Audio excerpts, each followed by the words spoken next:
নমস্কার বন্ধুরা, আজ তোমাদের সাথে একটা রেসিপি শেয়ার করব যেটা খুবই পুরনো একটি জনপ্রিয় রেসিপি, যেটা মা দিদা ঠাকুমারা বানাতো। আজ সেটা তোমাদের সাথে শেয়ার করছি, পলতা পাতার বড়া বা পটল পাতার বড়া। তো দেখে নাও, পাতাগুলোকে ভালোভাবে ধুয়ে নিয়েছি, এর সাথে মুসুর ডালটাকেও কিন্তু ভিজিয়ে রেখেছিলাম। এরপর পাতাগুলোকে ধুয়ে নেওয়ার পর এরকম ছোট ছোট করে কেটে নিয়েছি। এরপর গ্রাইন্ডারের মধ্যে কিন্তু আমি যে মুসুর ডালটা ভিজিয়েছিলাম সেটা আর অল্প এক কাঁচা লঙ্কা দিয়ে আমি পেস্ট করে নিলাম। দেখো, পেস্টটা কিন্তু খুব একটা মিহি হবে না, তাতেই ভালো লাগবে খেতে। এরপর কুচনো পলতা পাতার মধ্যে আমি ওই ডালটা দিয়ে দিলাম, বেটে রাখা ডালটা, আর তার সাথে দিলাম পেঁয়াজ কুচি, লঙ্কা কুচি, লবণ, সাথে তোমরা দিতে পারো হলুদ গুঁড়ো, দিয়েছি আমি অল্প একটু, লঙ্কা গুঁড়ো এখানে অ্যাড করতে পারো।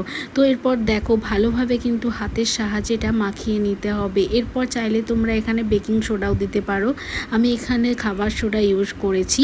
এরপর দেখো, কড়াইটা ভালোভাবে গরম করে নিতে হবে, তেলটা অবশ্যই এটা সর্ষের তেল। এরপর একে একে কিন্তু ভেজে নিলেই রেডি হয়ে যাবে আমাদের পলতা পাতা বা পটল পাতার বড়া, যেটা কিন্তু আমাদের মা ঠাকুমা, আমি আমার দিদার কাছ থেকে এটা শিখেছি, যেটা আমার মা প্রায়ই বানাতো। এখন আজ আমি তোমাদের সাথে শেয়ার করছি। এটা গরম ভাতে কিন্তু খুবই ভালো লাগবে, খুব একটা বেশি তেতেও লাগে না, কিন্তু এটা খেতে খুবই ভালো লাগে, টেস্টি।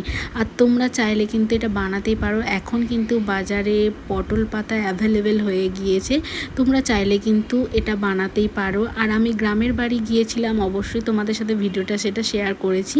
তো সেখানেই তোমরা দেখতে পেয়েছো আমাদের কাকাদের কত পটল চাষ হয়, সেখান থেকেই কিন্তু আমরা পটল পাতা নিয়ে এসেছিলাম আর বাড়িতে ঝটপট বানিয়ে ফেললাম। চাইলে তোমরাও কিন্তু এই রেসিপিটা ফলো করতে পারো।